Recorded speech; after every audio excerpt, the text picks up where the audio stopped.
Good morning. This is the Jefferson Public Utility District Board of Commissioners meeting for November 25th, 2024. It is noon, and my name is Jeff Randall. I'm president of the board, and I'm calling this meeting to order. Jefferson PUD will be offering both virtual online meetings as well as in-person meetings unless advance notice is provided. Online participant audio will be muted upon entry. Please unmute at the appropriate time to speak. And if you're calling in, use *6 to mute and unmute and *9 to raise a hand to request to speak. So let's start with the roll call of the commissioners. My name is Jeff Randall. I'm president of the board and commissioner for District 1. Kenneth Collins, Commissioner District 2. Dan Tupper, Commissioner for District 3. Okay, the board is here. So we have an agenda. The general manager is out of the room momentarily getting the executive session room set up. Do we know if there were going to be any changes to the agenda, or are we good with the agenda for sure?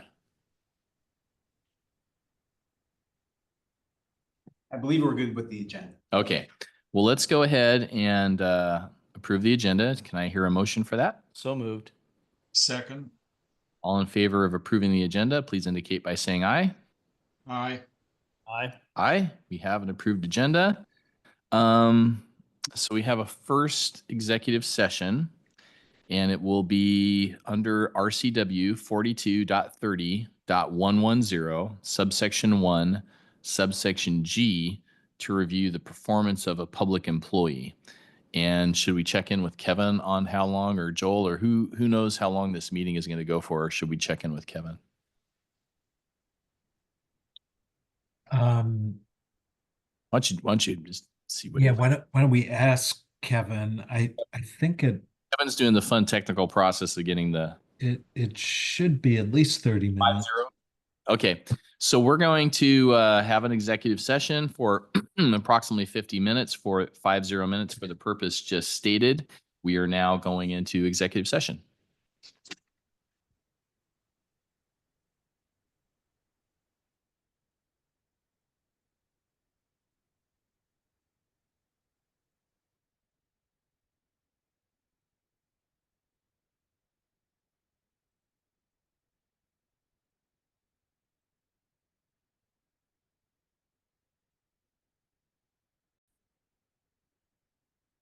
This is Jeff Randall, president of the board, and we have completed our executive session under item number 4. And the next item on the agenda is item number 5, the broadband business plan with Doug Dawson. And we're going to take a little 5-minute break. So we'll be coming back at approximately 1:02. Going into a break now.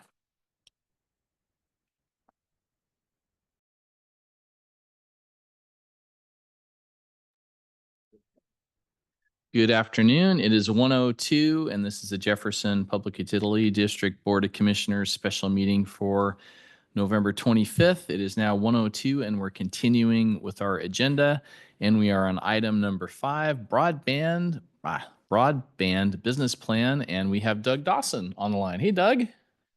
Long time no see. Yeah, good to see you. right. Can you hear me now? Can you hear me? Yeah, we can hear you. Okay, very good, because I couldn't tell. Yeah, okay. Jump in real quick. Want to thank you for taking your time out.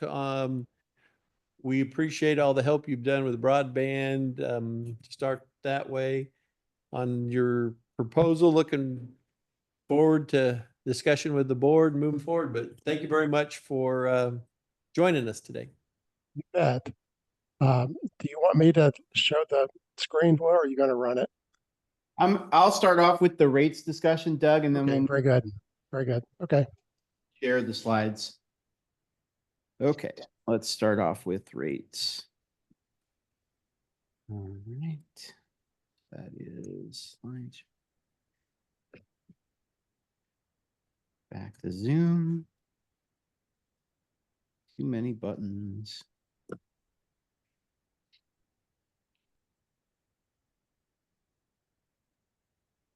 Oh, where is it?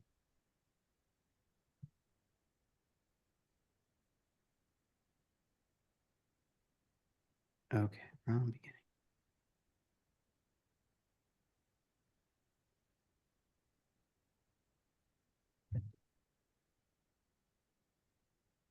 Okay.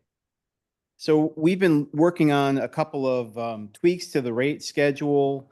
We wanted to go over it today as a first touch and then bring it back to the next meeting with any changes or for further discussion. The goal is to get some of the changes in place by the beginning of the year or before January 31st, 2025, which is when our BEAD application is due. And some of these rate changes are targeting BEAD goals. What was that date again? January 31st, 2025. I'm sorry, January 21st, 2025 is the BEAD what again? Application deadline. Application deadline. Thank you. Yep. Okay. So why review the rates today? Our rates were last updated November 2023. Staff feels some products could use adjusting. Our transport rates, we felt needed a redesign, and we wanted to adjust the low income rates closer to the BEAD scoring. We looked at a couple of more aggressive price reductions to meet some of the BEAD targets, and I'll just go to the next page. BEAD applications are giving extra points for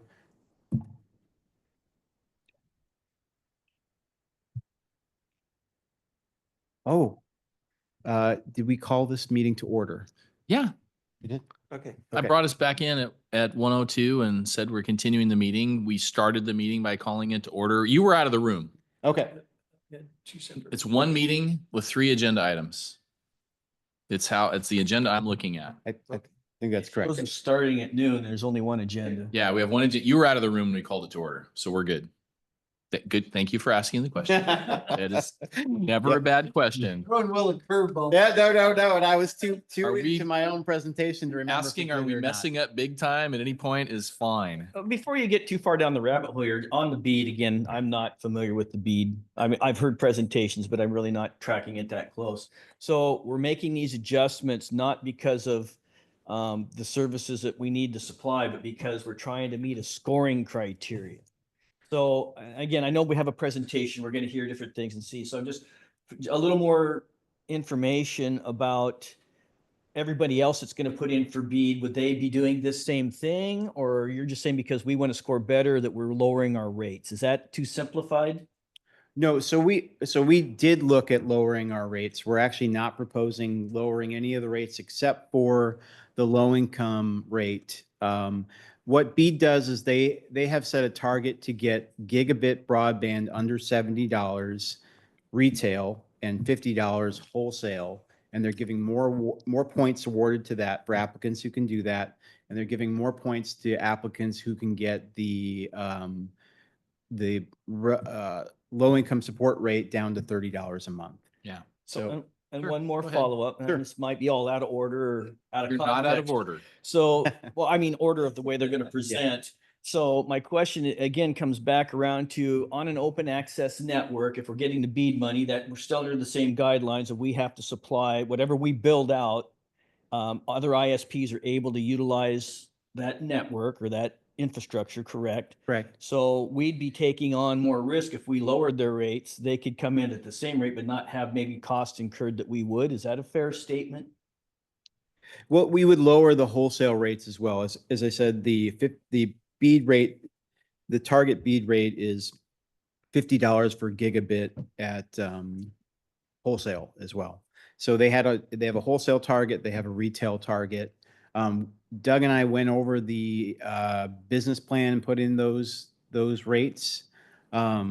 We did not, it brought down our revenue over time, and we did not feel that it was wise to pursue for us. We think we can get enough points without those And then without hitting those targets as close. We're close. And one We're just last not- question, and we're so not on gonna go the that low. infrastructure on the grant that we've already done, do we have other ISPs that are providing service over what we've done? Are we the only ones so far that have gotten any customers? Oh, no. North Olympic Data Center and Advanced Stream have customers in the new project area. And so So we have 3 wholesale ISPs. So is everybody offering the products for the same price? No, the prices vary. So I'm just going to suggest, just so we can get through everything, let's hold our questions.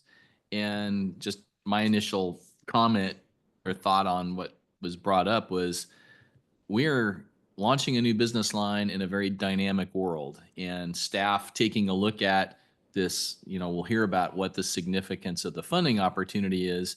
It's a good question of how, here's what one of the big funders is saying we should aim at. Take a look at it. Does that make sense for us or not? And it's pretty dynamic, I think. But please continue if everybody's okay. Oh, sure. Yeah. So we've been very happy with our rate structure in general for our retail and wholesale products. We made a few changes, but most of them are staying the same. Customers are taking these products. We like the package that we have. So we didn't want to make a lot of change. We made a few tweaks, and I'll go, kind of show them here on the new sheet. We'll do a little bit of a comparison, and then we'll see what other folks are charging kind of around the country and in the region. So the big one that we are suggesting changing is the residential low income program eligible rate. And where is that on this chart? That is the third. It's the busy third one. chart. Yeah, it's the third one down. The LIPE. LIPE. Okay. That's $35.50, and currently Thank it's you. $45 and $55. Okay. And then on the top column, those are the speeds. Is that right? Correct. Those Okay. are the speeds: 150 megabits symmetrical, 1,000 symmetrical, 3,000, 5,000. Okay. So do we capture the difference in the other rate for the regular residential to cover whatever we do in low income? How do we fund that low income difference? Because I know the federal plan ended for the Correct. subsidy. So that is why we're proposing lowering the rate, because when we set our $45 rate, we set that with the federal government subsidizing another $30, so it would bring down the rate to $15 a month for low-income users. That subsidy is gone. We don't anticipate it to come back. As I said, we looked at trying to meet BEAD's target rates. We don't think it's wise for us to go that low because it reduces our income, and because we also offer a managed service. So we provide all the equipment, we provide extra support. So we give more than the normal retail ISP would be giving. So we're comfortable with that rate. We're raising our base business rates. We're hoping that balances out. And so you'll see across the board. Well, one thing we didn't have a business rate before. We wanted to keep things as simple, as easy as possible. We wanted to add extra services to the businesses, but the reality is the businesses take more work than the residential customers to maintain. We're on call more for them. We pretty much support them anytime during any hours that they're open. For a residential customer, if you have a problem at night, we're probably not going to get back to you till the next day, unless it's a whole cluster of customers. But any business that relies on our internet, if they're calling us while they're in operating hours, we're going to respond. And we're requiring a minimum buy-in by business of the 1 gigabyte. Is that Correct. Yeah. Yep. Okay. Yeah. And then I guess one more question. What was the prior rate for business? There wasn't one. We'll go to it's on the next slide. So before you leave this one, so what's in the red these are changes proposed These are the to changes existing that are rates? updated. Yeah. And then we'll do a comparison in the next one. Okay, thank you. Yep. Yep. So the prior rate was, we didn't have a prior business rate. We just added on extra services. So we added on an IP address. So I think that would be a base of 85. And then we put together other packages where we had mesh routers and things like that. One other quick question for you. You said that we supply all the hardware and all that. So the other ISPs, do they tack on to their base rate for that services and materials that we supply? How do our competitors, for lack of a better term, how do their prices shake out at the end for what we're supplying, maybe what they're not? How does that work? So many of them allow the customers to supply their own equipment, which we do not do, or they'll resell equipment to customers or lease it to them. It goes all over the board, and I'll show some slides later on that capture some of that. So again, I don't want to go through this too thoroughly. We can go over it. I kind of wanted to introduce the concepts. We can go over it more at the next board meeting if the commission would prefer. What I do want to talk about the next part, though, is the VLAN transport. We're just going to skip to. Oh, let's wait on that one. And please don't assume we Acronyms. know what that means. I have the slide for that coming up. So let's just hold on that one. We're going to wait. We We're know gonna go, voice. one thing we so- want to introduce though is a snowbird rate. So we have a lot of vacation homes, and per our policy right now, if you were to shut down your home and disconnect your service, if you don't return the equipment to us within 60 days, you're charged $150 per device. So for folks that are gone a few months out of the year, we don't feel it's necessary that we get the equipment back. We can do a snowbird rate, so they pay $15 a month to avoid that $150 charge. So that's something we'd like to add. And basically, to define that, that means the equipment is on site. There's Yep. still a PUD customer, Yep. but there's going to be no traffic There's no occurring traffic, correct. Yep. over that. Yep. We Okay. track to make sure that that is the case, that nobody is utilizing the service while they're gone if they've applied for that. How do When we? it's disconnected, we hit Okay. the button and So There's no actually- service There's going on. internet Okay. is off, Okay. yeah. So they're paused, basically. Okay. And I saw Ken had his hand raised. Ken, That answered my question. thank you. Please continue, Will. Okay. The other changes are minimal except for the VLAN prices that we'll get to. Okay. So we have the comparison between the old rates. As you can see, there was no business rate on there before. We wanted to have a rate where we had all the same speeds and prices, and then you add on different services to make either a business or a home rate. But over the last year of operating the retail network, businesses are more work. They require more response, and we want to have a dedicated business rate so we can separate that out. And I'll get into, we'll just talk about it now. The other thing with the businesses is that they oftentimes are paying for their own IT consultants to help with their network, and they don't often want our equipment. They want to take the service from us. They don't want to take the equipment. Whereas with residential, pretty much there are some folks that don't want to take the equipment, but across the board, everybody's happy to have our equipment. Some folks want to try to use their own equipment and then switch back to taking our equipment. With businesses, they have different devices, different setups. So we want to create two separate rules where residential, you take our equipment, businesses, you have the option. We're keeping the rate the same. And we're keeping the rate the same because we end up doing more troubleshooting for businesses that don't take our equipment than businesses that do. And we're providing only minimal equipment either way.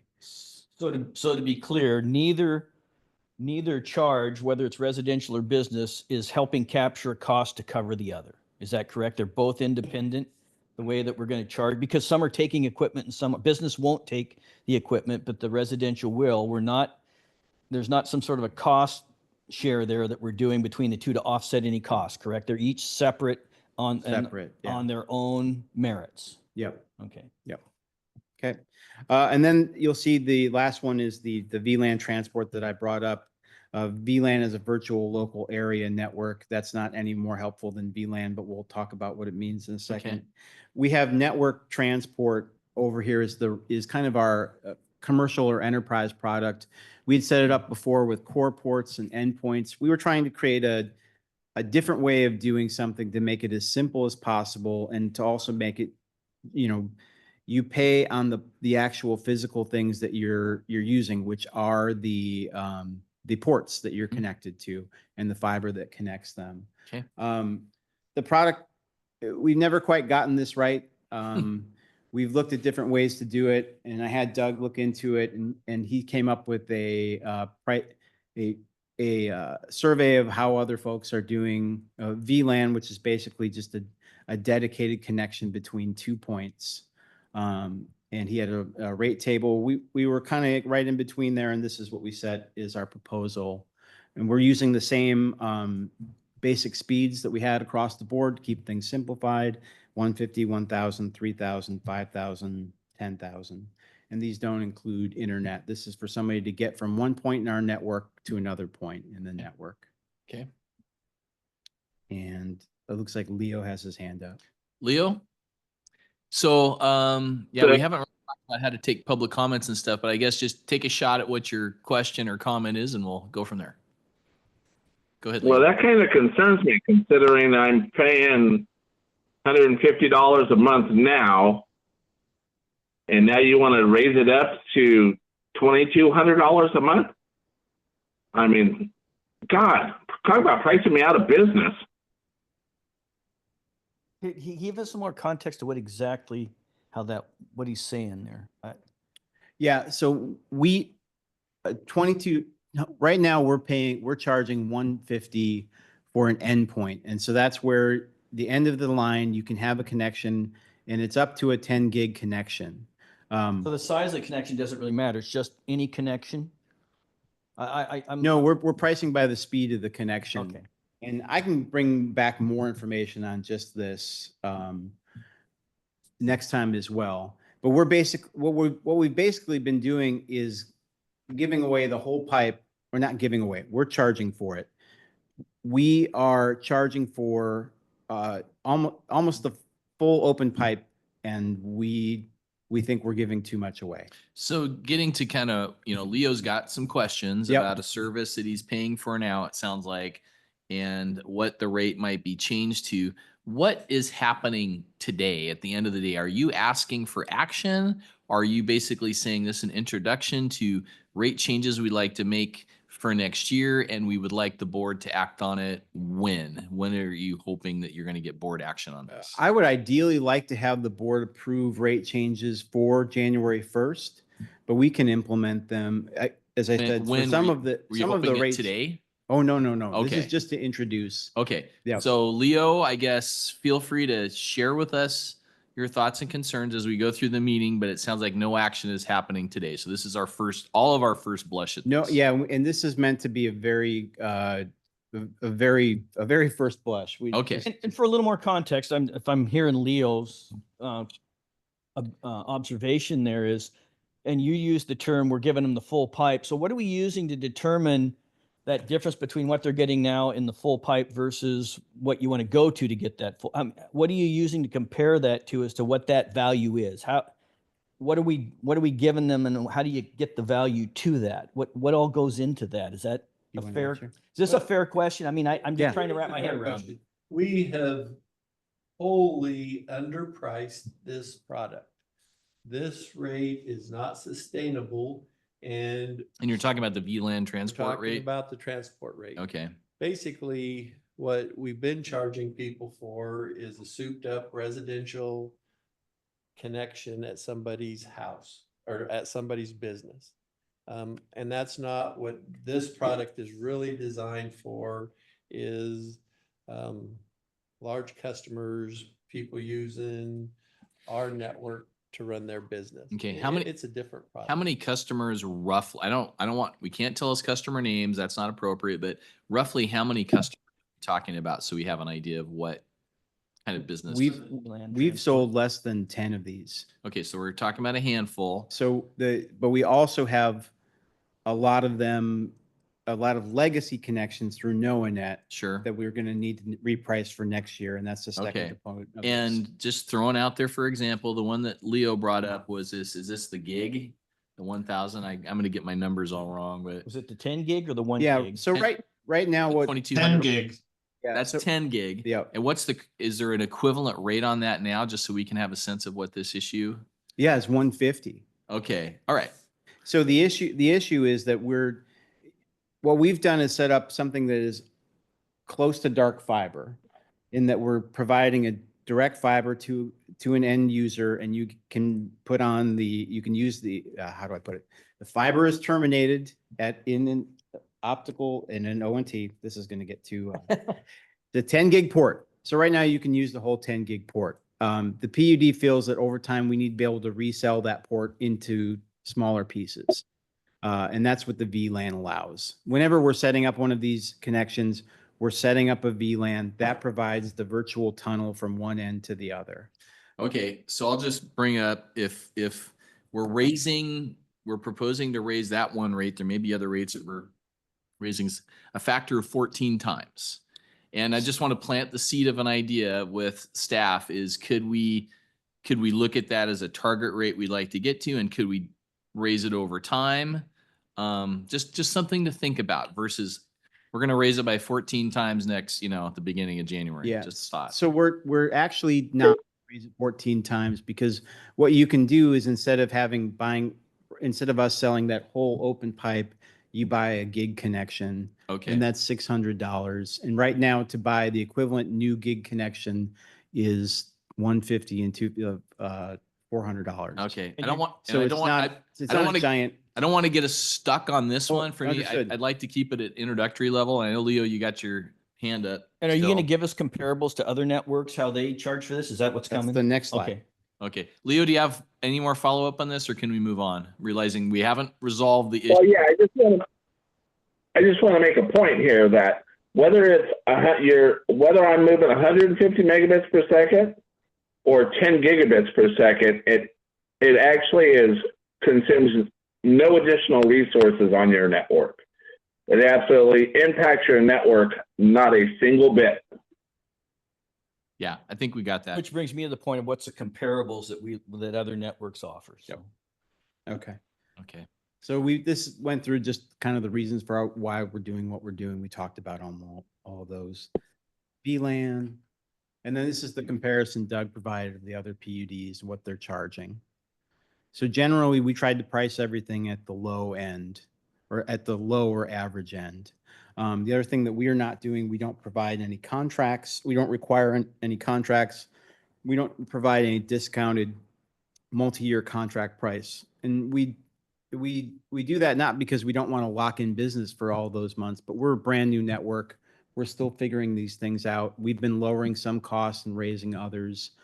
We don't want to be locked in until we feel pretty well set on the So product. the top right shows basically the 10 gig we were just looking at for 2200 that we want to go to. That's the comparable. Correct. Okay. Yep. And you can see prices are all over the place. Does it make, again, I haven't reviewed this ahead of this meeting. Is it possible to slide our rates into these charts? Yeah. Yep. Okay, please do that. Yep. Because as opposed to having to go back and look up where ours is on this, Yep. that would be more helpful. So again, this was meant to be more of an overview today. Understood. So we are also providing, the retail rates for a lot of other municipal and cooperative ISPs. So again, you can see the rates are all over. I did put our rates at the top of that one. Okay. So you can see the rates are all over the place. Some are very expensive, some are very cheap. Some charge very little for 10 gig at 250 megabit or 250 megabits, $250 a month. Some are very expensive. So who are the most comparable to us in the sense of the network and whether or not you belong to NOAANET? Does that matter in this at all? I mean, I don't know. It's because it's transport, right? I don't know where you're going through to get the final product. Who matches up the closest? Which two match us the closest? So the transport is basically a wholesale product. So we priced it in comparison to the other PUDs back here. And there are some retail. You had to pick two though, networks, whether it's Mason 3 or Kitsap or whomever, Benton, which ones match our network the closest for what they do and what they supply? I couldn't say honestly, it's the same product, Dan. Okay. But if you're talking about our network, we're building a brand new PON network, and we're pretty much alone in the PUD world right now. And this is the hard part is, especially most of my focus has been on building out this PON network, and that is the residential and small business network. That's where most of our connections are going to go. This has been more of the enterprise network, and that network is changing right now. It used to be that Enterprise network, what? So that would be like large institutions, cell phone carriers, things like that, the schools. So those rates are on a different scale, and that's why we brought Doug to help in with that.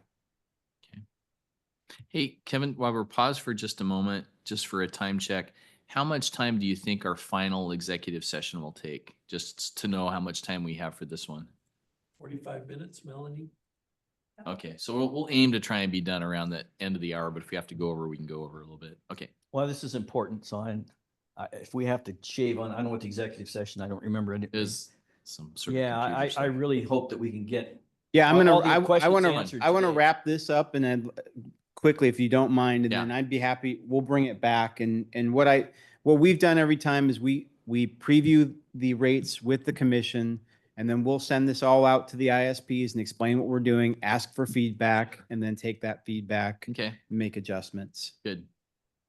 And Okay. nobody's going to be 100% happy. That's just the issue with rates in general. But I think we should be able to talk about it, understand what we're doing, understand the choices we're making. Okay. Yeah, and we want to make the adjustments now as we learn more and we protect our network going forward. Again, those are the comparative, and this is honestly, these are our comps for what we're doing because as far as selling retail PON services. And a lot of these other businesses I've been following for a while to see what they're doing. I've met them at other conferences. So they're the ones that are selling PON networks and they're selling multi-gig internet. That's the business we're in. Okay. I put in some slides showing the Kitsap PUD's portal that shows all the different providers and all the different rates. There's all different packages depending on how long you take. So prices are vary. Lewis PUD has a similar portal. Other PUDs don't use that portal. They just have the direct connections like we do to the ISP that you can call them and get their pricing. Okay. Something we had to put together because of new legislation was the nutritional facts. These are now on our website. And so as we're moving, the next discussion that we're going to have with Doug Dawson is going to be about moving into served areas, looking at the economics and the philosophies of building out to the entire electric service area. So as we do that, we're moving into a competitive marketplace. And you can see on the right is our broadband facts. Our broadband facts are the same as our pricing. Everything is transparent. You get what you pay for. It's a very high quality service. The other service that's common in our area is Astound. The prices that they're advertising all over are $20 a month and $45 a month. $45 a month for gig internet. If you go down, you'll see that they don't actually deliver what they do. They have a lot of hidden fees.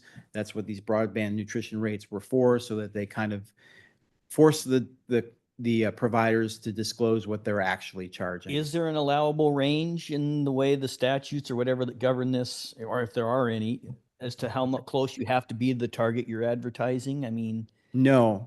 we're guaranteed that we'll never fall below what we're advertising, or I mean, I'm just kind of curious how that all works. We're a public utility district, so what you guys said is what we charge people.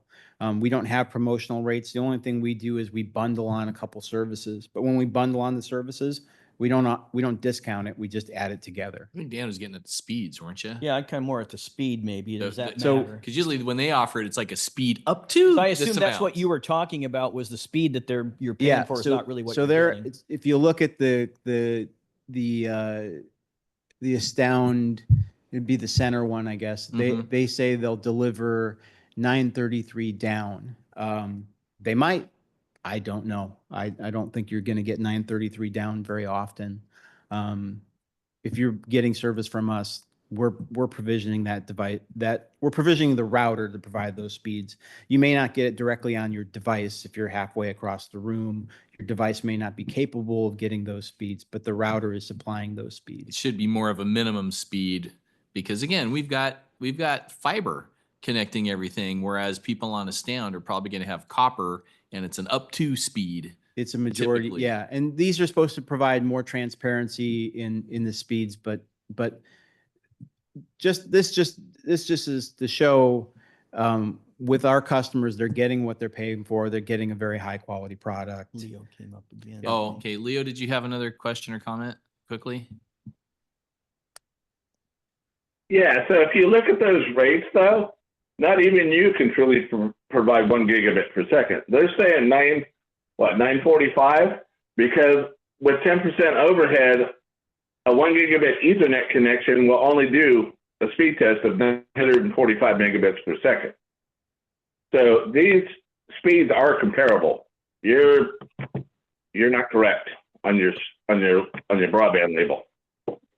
Thank you. I'd be happy to share the actual speeds. Let's not get into the details on this one. We got other We stuff. over provision them above it so we can can meet that target. discuss that at a further point. Okay.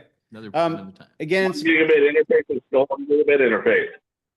Okay. Please hold your questions at this point, Leo. okay. I brought this slide in because the marketplace is becoming more competitive. Ziply Fiber is moving into a lot of small towns around the state. There's going to be more fiber. They're going to be promotionally priced lower than we are, there's going to be more competition. But what we offer, we're the public utility. We have transparency. We have a high quality of service. We provide something different. You know, we were just after this last storm in Seattle, all of the electric utilities shared all of their data for who's out, where everybody is. The area private internet service providers didn't share much at all. That's their right. They're a private company. But we are held to a higher standard of service. And for me, the next part that Doug is going to talk about expanding to the rest of the area, that Jefferson County was served with electricity prior to 2013 by another provider. That provider did not serve us well.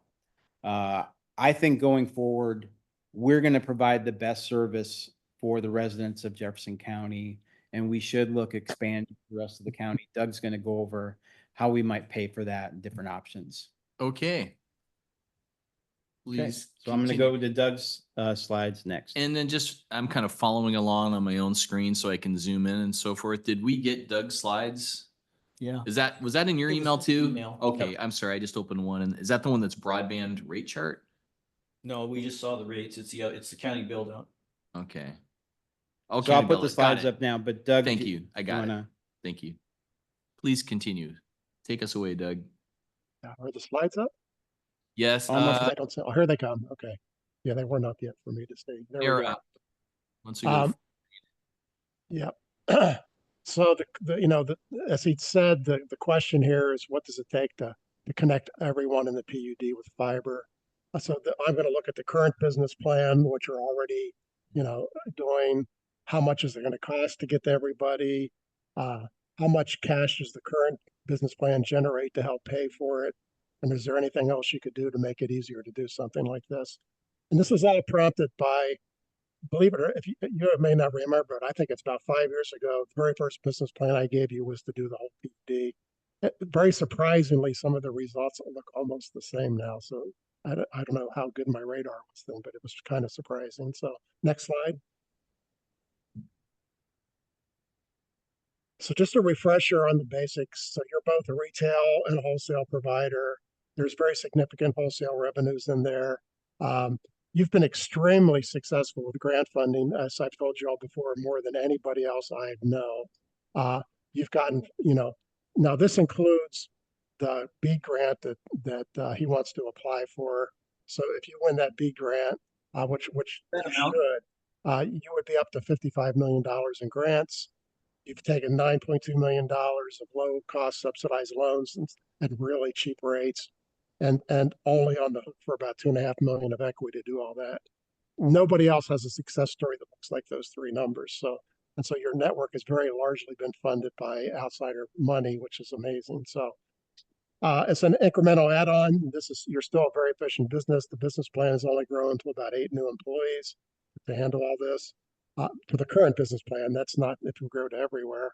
Your current business plan is expected to be EBITDA positive, meaning revenues will exceed expenses sometime in the middle of 2026. And you're not too far below now, but you should be there by then. And then the forecasts that I'm going to show you on the next slide actually include those new rates that he just showed you.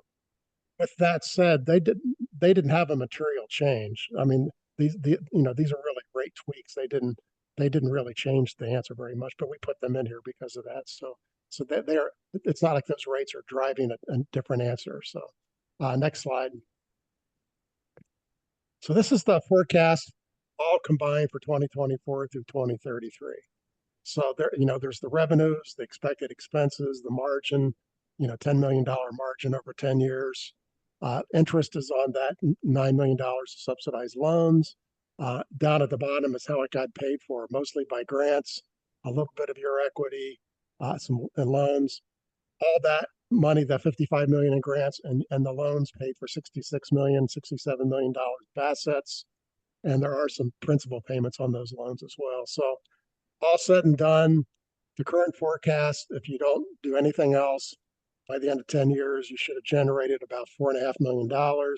Now, remember, you put in $2.5 million, so you get your $2.5 million back and have another $2 million. The bottom line from that summary, though, is the current business doesn't really generate enough to pay for building the network. I mean, and it never was. The original instructions to Will and I was to find a business plan that was low risk, that had a really high chance of breaking even.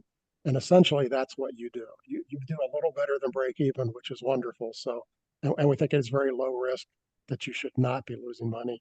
And so, and that's all really because of the grants. So on the next slide, So if you could just pause there though for just a bet. second. you bet. So did you go back? So as I look at that, okay, if this is a 10-year plan, what I'm seeing out of there is on average over the 10 years, getting revenue of about 3.5 million a year, expenses about 2.5 million a year. Let's see. And then at the end of it, ending up cash positive at roughly 4.5 million. And I guess I'm wondering, I'm hearing you're talking about how you set your rates and how you set your goals. That's going to cause all sorts of other effects. But just looking at this little forecast that you have, when, based on this forecast, did you get to the point where you're cash positive? Is it like year 8 or year 6? And I realize we're being totally prognosticating here. We don't know. It's all a guess. Well, it's an interesting question, because you're going to be continually building for the next 5 years because of these various grants. And so Yeah. during those years, you really take all your money back into construction, right? So, and so you're not really getting ahead then, because that's where the money goes. And so this shows 2.5 million of equity. What it doesn't show is you roll any profits back into that, so you don't have to borrow more, right? So, and so you don't really generate. In fact, most of that 4.5 million gets generated the last 2 or 3 years, because by that time all the construction's done. So, Okay, so that helps yeah. answer the question, because we're literally, Yes. if you thought of it as like building a company that requires building buildings or whatever, Yes. we're not like mature until like You're that. you're very far away from mature. You're just getting Yeah, started. Yes, sir. you're So, constantly reinvesting in the company yes. in order to be able to make more money, or a farmer who's adding more land to have a bigger harvest. And at some point he gets to the point where, okay, I'm done. I'm big enough. Right. And that's kind of the process you see us going through. Okay. Yes, and at the end of this, you're actually making pretty good annual cash revenues. If I recall, it might be as much as $2 million in the 10th year. So so at that point, you're very mature, Yeah, very and good business. these are projections, Mhm. right? These are projections. But Yes, the sir. best information that we have at the moment, I assume. So again, I go back 3 years, and the questions I asked then were, is this going to be a standalone, or is the electric division going to carry this? I'm still concerned, because the way we are now, the electric division is carrying this to some extent. Is that a fair? They are, and that's the $2.5 million So that you're here's putting where I'm in. going. Yes, sir. And where I'm going with this is, we've already ran into one instance with the first grant that we had to borrow more money because of inflation, other issues. I don't know that we've baked any of those kind of things into these assumptions moving forward, that it puts more stress on the electric division for people who, it's going to impact rates there, is how I see this, if things don't go perfectly. And I would like to see us be a little more guarded in the way we make the assumptions of, we're going to build very incrementally, not just assume a certain trajectory. So I don't know if that's a fair statement or not, but that's what my concern is with moving forward in the broadband business. Is it's, we can say we're going to be, net revenue positive in 6 years. What if we're not? That's the question we should be asking. How are we going to deal with that? If we're going to have to leverage more money, raise rates, what does that really look like? Can we stay competitive for our O&M? Because up front, we have to have the people to survey the network and do whatever has to be done. And we're talking about 8 employees. I don't know if that's the right number or not. I don't know if $2 million worth of trucks and equipment is the right amount. So we have a lot of things here, I think, that still really are not settled in the sense of where the broadband business, is going to land.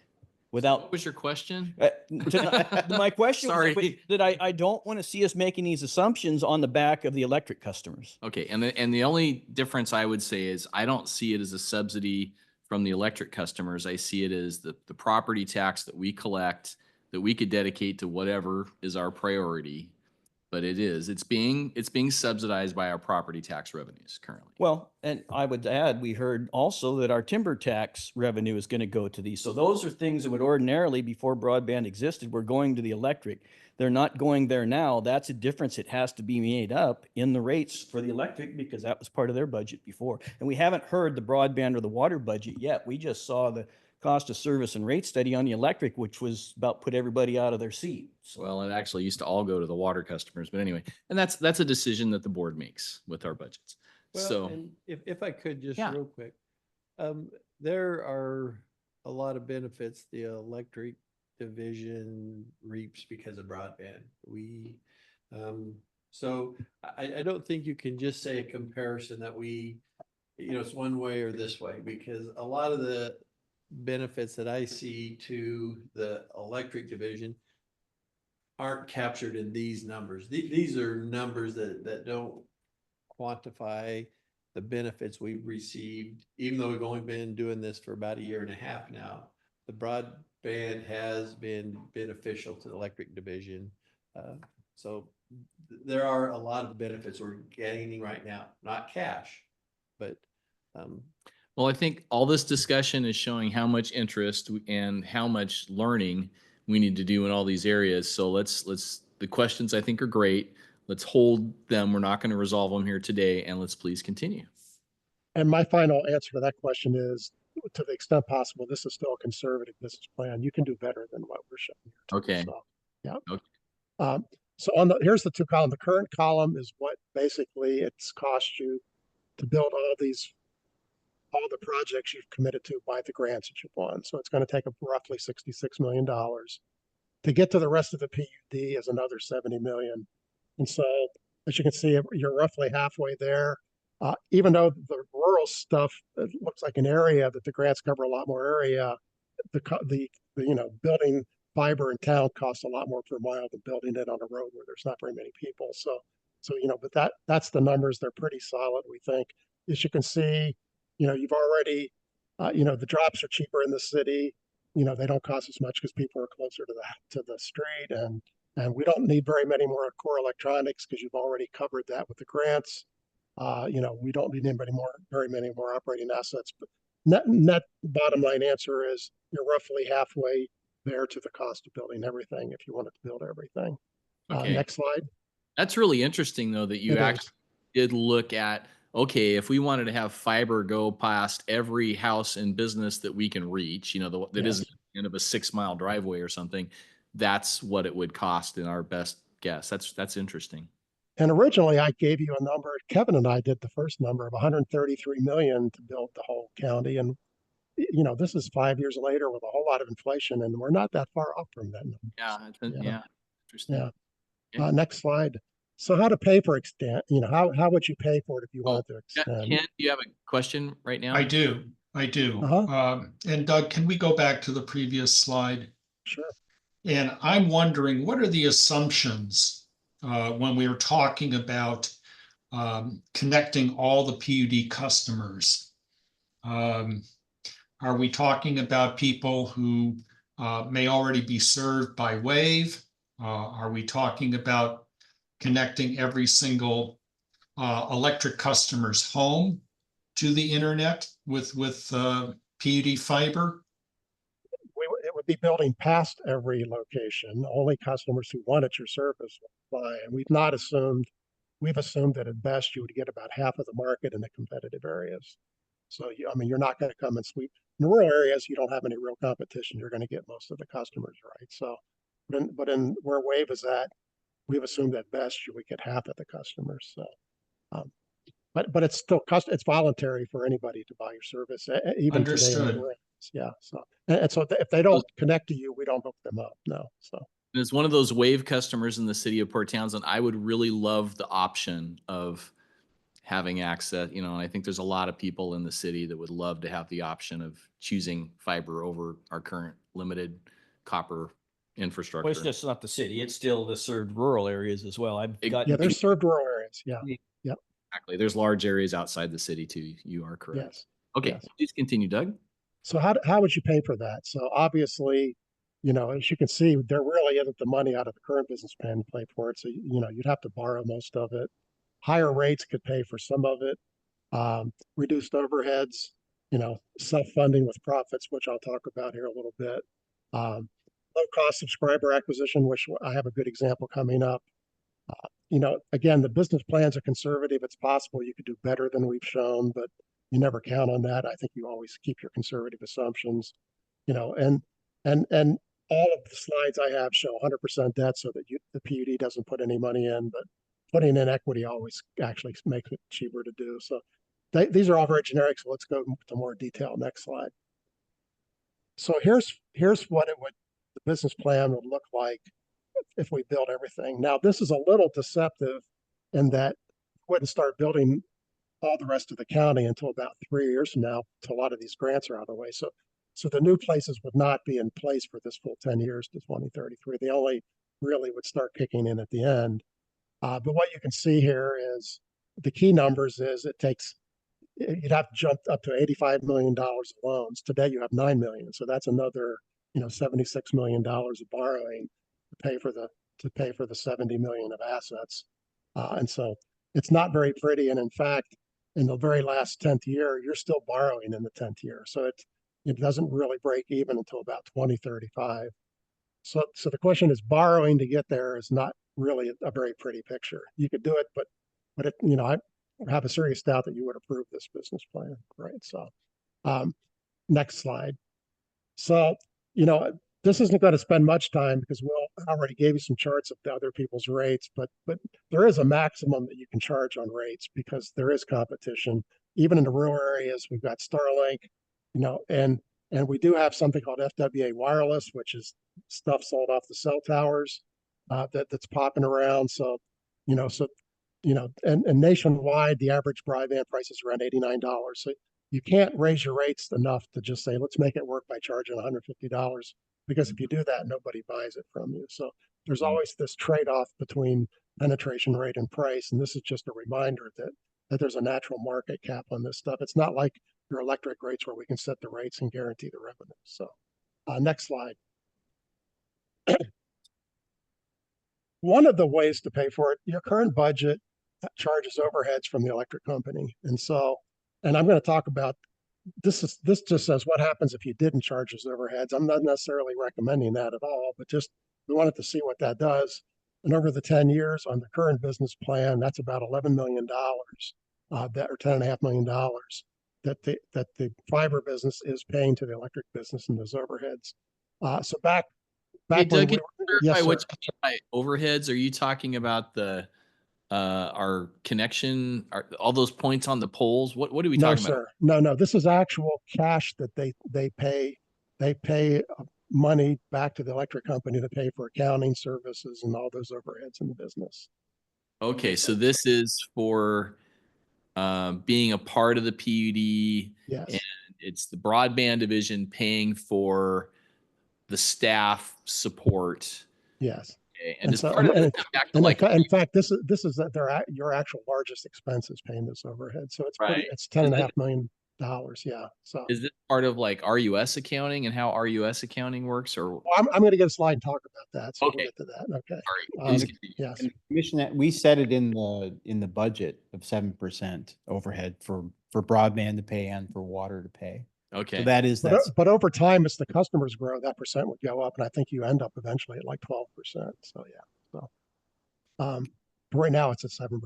Next slide. And here this answers the question you just asked. Do you have to charge overheads?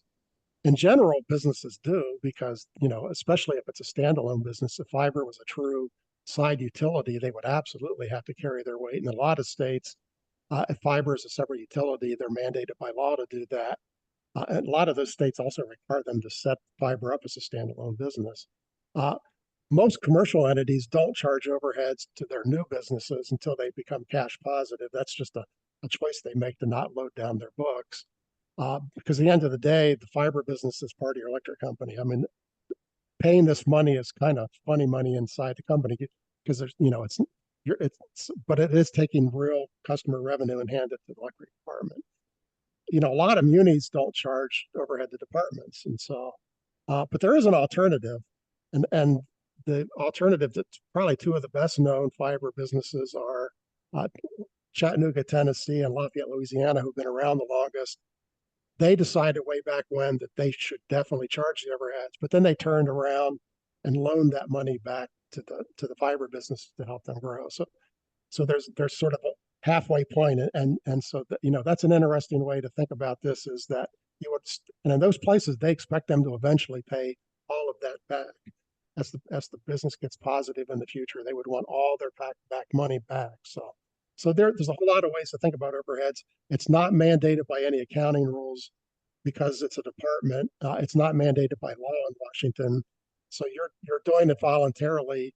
But quite honestly, in the long run, it's a good idea. I mean, every one of your businesses should carry their own weight. So, but it is, but it's really worth recognizing, because a minute ago the question was raised, is electric subsidizing fiber? Well, the fact is fiber will be sending $10.5 million to electric ratepayers over the next 10 years. So that's not a subsidy, but they're paying a pretty big share of costs that if they didn't exist, that wouldn't have been paid for. So Do we know how much roughly the amount of overhead is budgeted for next year for broadband? I don't have that number here, but we have it. Yeah, we have the I mean, you budget. said Yeah. 7%. Is there a back of Seven. the you can throw out? We can have a report the next meeting. I mean, Yeah, and I guess, yeah. like, I mean, I have that number, but I'd have to sort of drop off here and go spend 3 minutes looking it up. and I mean, I hear you, and Yeah. I don't know to what Yes. extent staff is, what staff is proposing, and if it's partly like a manpower issue or it's a pain in the butt to generate all this stuff, or Oh, no, things. we can provide. So the question has just come up repeatedly of Yeah. like, well, why can't we expand to here? Why can't we expand to there? So this Sure. presentation is to cover the reality of like, what if we did try to expand to everywhere in the county, Okay. everywhere in the service territory? Okay, and again, as I think about this, I think about, we do talk about the property tax money, and that most of it goes to broadband, and that is partly to help cover the, this new business venture idea. Right. But then broadband turns around and gives you quite a bit of that back in the overhead. It's kind of interesting. Understood. So, yeah. Understood. And here's what happened, the overheads for the whole PUD. So if you decided to borrow the money, which is the one on the left, I showed you the 85 million of borrowing. If you didn't charge overheads for the 10 years, that would reduce the borrowing by down to 72 million. I mean, that's how much what less you would have to borrow by basically rolling the profits back into the business is what that would do. And so that new business would also be roughly $4.5 million positive at the end of 10 years. And it would be fully covering the debt and all that sort of thing. So, I mean, this shows you that there are paths if you wanted to build everybody to do that. This sort of is the most conservative view, because it says, let's just go out and build and get it done. That's not how everyone else has done it. And so, to look at some of the other PUDs, the two that have really built the largest networks are Grant County and Chelan County. Chelan County built about half of their network, and then they one day said, we're spending an awful lot of money on fiber, and they stopped. And so they said, for the next 4 years, in the foreseeable future, which turned out the last 4 years, they were only going to expand each year using the cash that was generated by the business. They ended up only adding 300 customers a year for 4 years, till finally the public outcry was so loud they finally relented and went back to funding fiber again. But so you can do it slowly. This is a get it over and done business plan, but you can also spread this out way over time. Grant County's just finished their network in the first quarter of 2025 coming up. They've been building that thing for 20 years, I think. So, I mean, they finally are finishing their countywide network. So it certainly did not happen overnight. So, Yeah, and I think the number I heard from them was something around 200 million or something to build out. yeah, that's a really big county. Boy, oh boy, I think I'm from stretched. there. It's sparse. Yeah. Next slide. Yes, sir. So again, if you self-fund it with fiber profits only, it would take you about 110 years to build it. So there is cash generated, and every year you'd be adding the 200 homes or 300 homes, and it would take 100 years.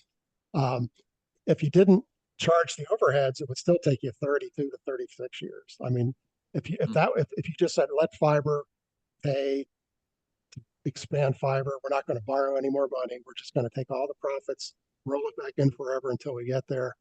And so that's certainly a path, especially the second one is, it's not, it's not there. I do have to warn you though, that everyone who's ever, right now, what you've committed to is building to people who live in grant areas. And so, but you've not committed to building to anybody who doesn't live in a grant area. As soon as you start serving people who aren't in the grant areas, the public is, I can already tell you that everyone else in the county is going to say, why them and not us? Yeah. So, once you step over that line, you're over that line. So it's Once we happened. open the It's business- happened to every government who's done it. So yes, We opened Pandora's box as soon as we started doing this. yes, well, yes, but at least for now, because because there are some PUDs who only built the grant areas too, and they've not done one other customer. So there's you can justify that. It's like, hey, the federal government paid for these areas, but we you can see how expensive this is from these slides to build the rest of it. So next slide. Low cost customer acquisition. You actually have one opportunity in front of you. It's the eastern part of Fallon County, and that would also be a BEAD grant, and that would be 100% grant that you wouldn't put any equity in. Show the next slide. And this shows equity, but if you were building this along with the other projects, that equity would be covered. So there really wouldn't actually be any, because you would have the cash to not have to do that. This shows that between now and 2034, that if you took that grant on, you would make about almost $4 million of extra cash, just straight up, even including overheads. Without overheads would be $8 million. So, that's one way to improve your bottom line. And the next slide, I think, says why that works. But so, it's 100% grant funded. It doesn't require, the equity is not really needed. The new revenues are much higher than the new expenses. And that happens once you've gotten to that size of all the grants you're building. Everything you add on has that same characteristic, that the revenues will exceed the expenses. And then it just adds economy of scale, which we've never really talked about before. But every time you get bigger, your overheads spread out across more customers, which makes every customer a little more profitable. That's how the fiber business works. So it's certainly something that you should consider. I think Will's probably talked to the board about it before, but it's an opportunity. It's very unusual to think about building outside the county, but it's also it's almost unheard of to do that and get 100% grant to pay for it. So it's the 100% grant that makes us attractive. So but then you have to turn around to the rest of your customers and go, yeah, I know we're over there, but we still didn't get to you. But it's something to think about, because it does make a lot of money for you. Next slide. Immediate focus. What's really important is that you execute on these grants. I mean, both the business plan, all those revenues in the business plan assume that you get it done. And some of these grants also have drop dead construction deadlines. And the federal government has made it very clear that they're not going to extend those. So if you don't get them done by the deadlines, you're just not going to get all the grant money that you thought you were going to get. So it's really important that you keep the construction going on schedule. You also need to decide about Clallam soon, because again, I think he said, the grant would be due by the end of January. And I fully support those new rates. They don't really make a big difference, but they all make a lot of sense. And that's something obviously you all can talk about at your next meeting. So next slide. Conclusions, $70 million to build the rest. You can't really do that by raising rates.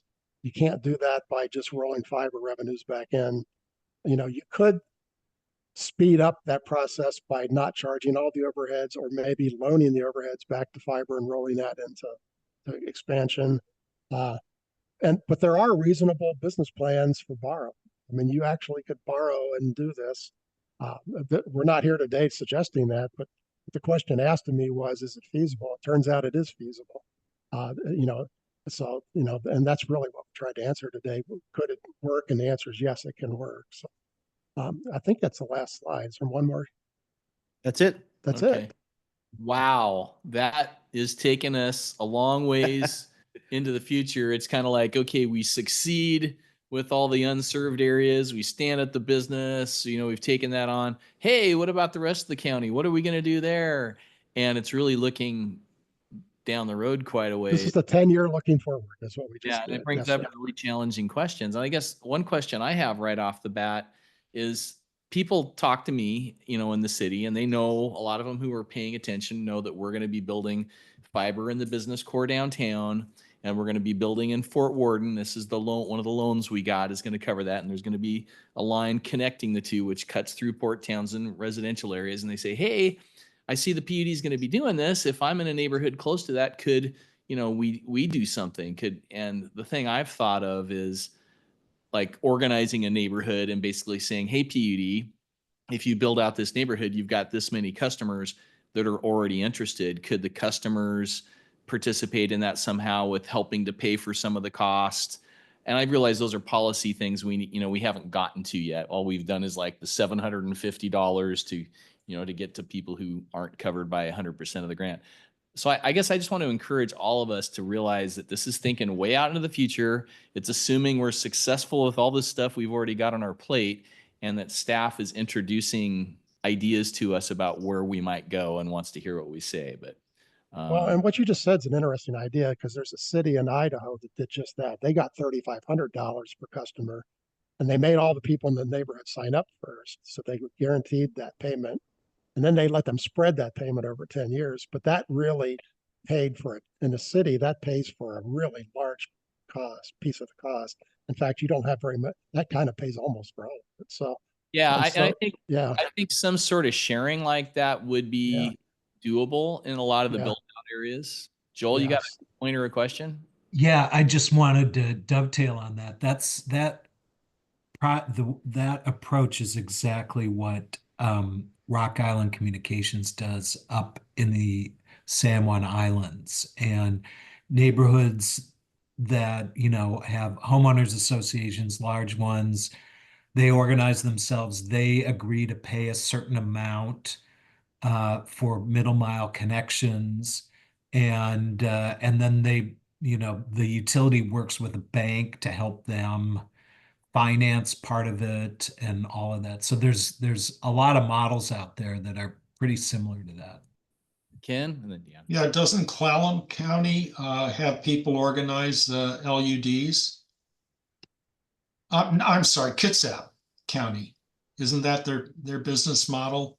Yep. They do, yeah.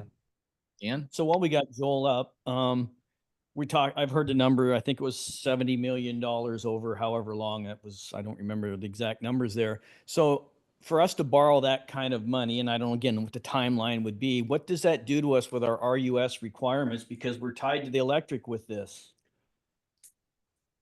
Because You mean we've like the already you mean been the- told, Oh, you're muted. we need to borrow $100 million in the next 10 years on the electric side. So you're talking about like the tier ratios and Well, stuff? I just don't know our ability to So, borrow. obviously we are, bought and paid for by RUS, so everything needs to be done consistent with our loan covenants there. I mean, the one, this is really to a point Kevin made quite a bit ago, but the other way to look at this is if you're all in, you put $2+ million into a network that's going to end up having, I'm sorry, Doug, I'll hurt all your numbers here, but somewhere in the neighborhood of $66 million of assets in the ground.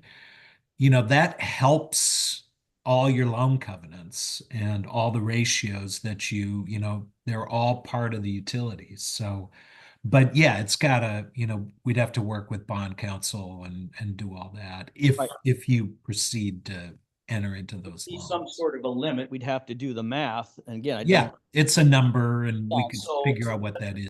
Thrown out there, that's not a model I think that we would be able to meet in any way, shape, or form. And then when you throw in the RUS covenants and that sort of thing, what really is the number you could conceivably borrow on that side? And having said that, yes, it's 66 million and maybe $115 million worth of infrastructure at the end of the day, but you still have to maintain and operate it. And you're going to have that loan debt. And what does that look like of what kind of revenues you need to maintain and operate it for 15 25, 35 years. So there's a whole lot of things that go into that number of borrowing money that I think we have to be really conscious of before we start down that path, even for $1 million.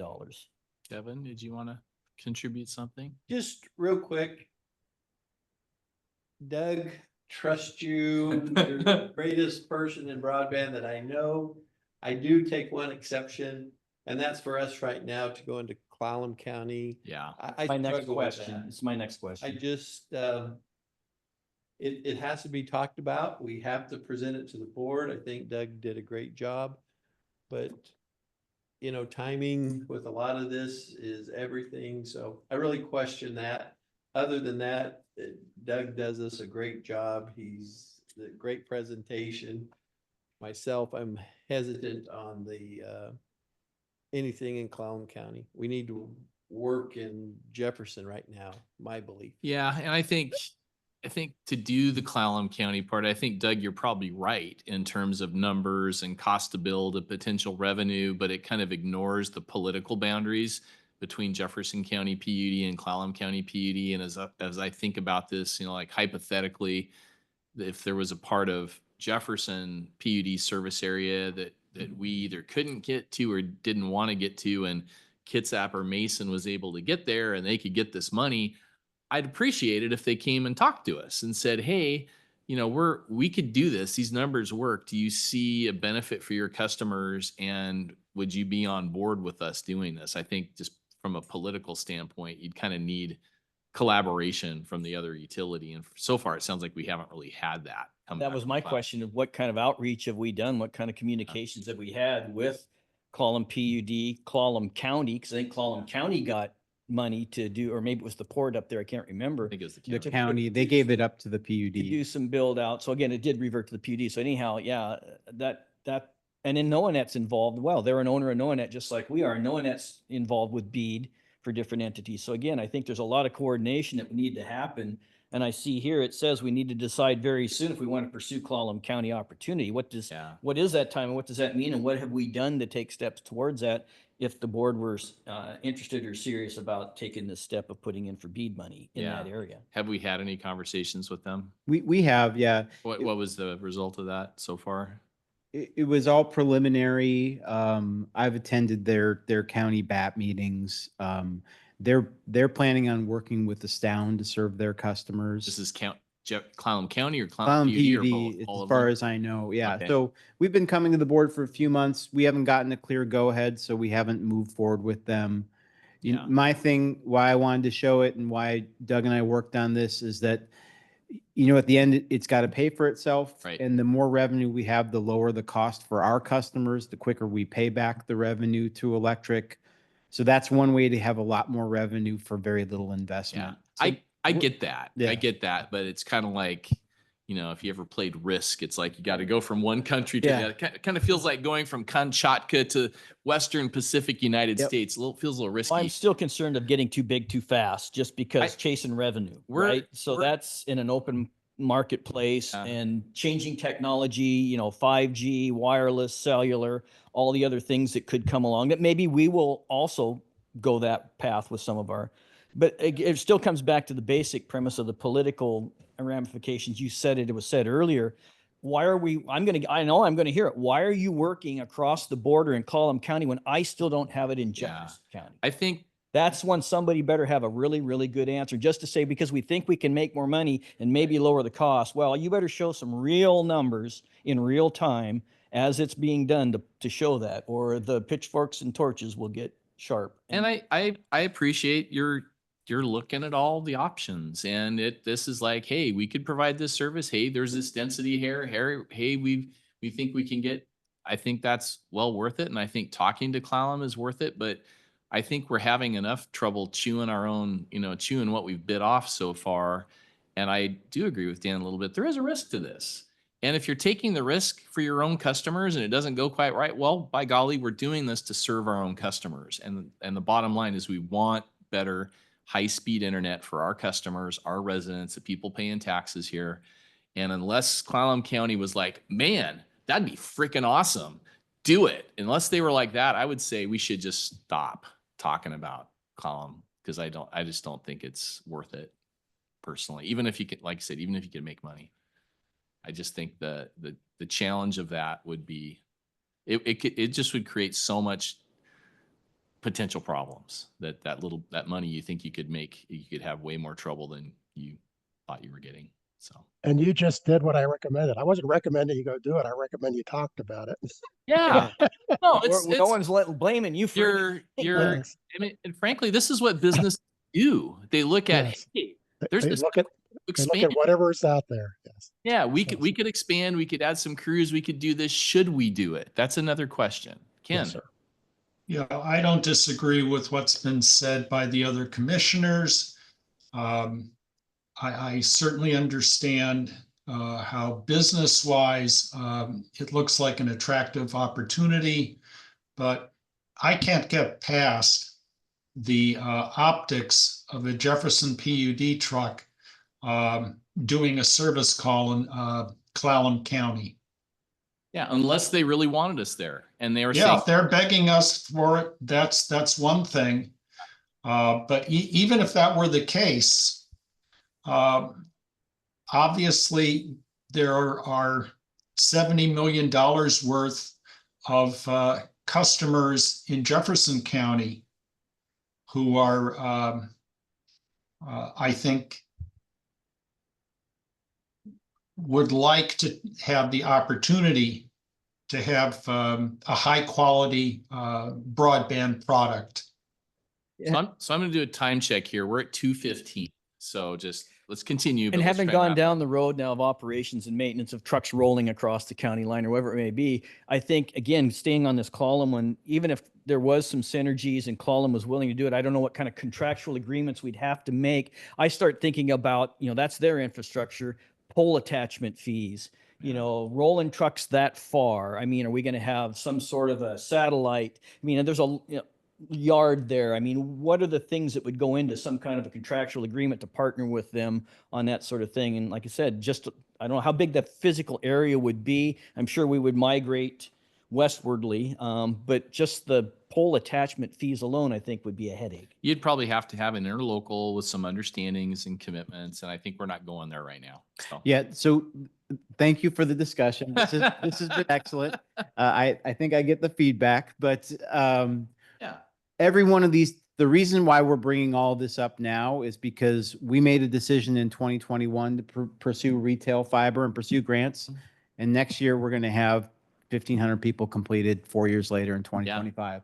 We're making a decision this month to apply for funding next month that will come to fruition in about 4 years. Yeah. Our decisions about if or how we're going to go into the rest of the county, we're not building for 4 or 5, maybe 6 years, but our decisions are going to have to be made in the next. We have to look that far ahead We in do. order to make effective decisions to be able to deliver that service at that point. That's how Correct. far ahead we have to look. Yep. Got it. And everything on its merits, but I'll make a statement I've made in the past. I'm really adverse to borrowing a lot of money for this line of business. Yeah. Understood. Okay. And it sounds like there's other options we can explore too. And, we've shown that if we can leverage loans that are, low cost and targeted, and we can see how, okay, that loan gets paid off by this. I think our risk tolerance is a little bit lower with broadband because it's such a dynamic thing and we want to see it kind of proving itself out more as we go. But I think it's a good point that we have to look that far ahead if we want to continue making progress. So. Yeah, and just like with 2021, we showed if we were to go into this, we had 2 options to do it. We looked at this and we can see we can do it. Now we refine the options if the board wants to move forward. Yeah. So thank you so much. Yeah, no, good Appreciate it. presentation. Thank you, Yep. Doug. Hope all Good to see you all. South. Yep. All right. Thank you so much. Thank you. So did we have any other closing comments on this from anybody on the public? Otherwise, it sounds like we're going to transition to our final item, which is executive session. So going once, going twice, not seeing anything. Okay, so back to my agenda here. Good discussion. All right, so the last item on our agenda is an executive session. It's item number 6.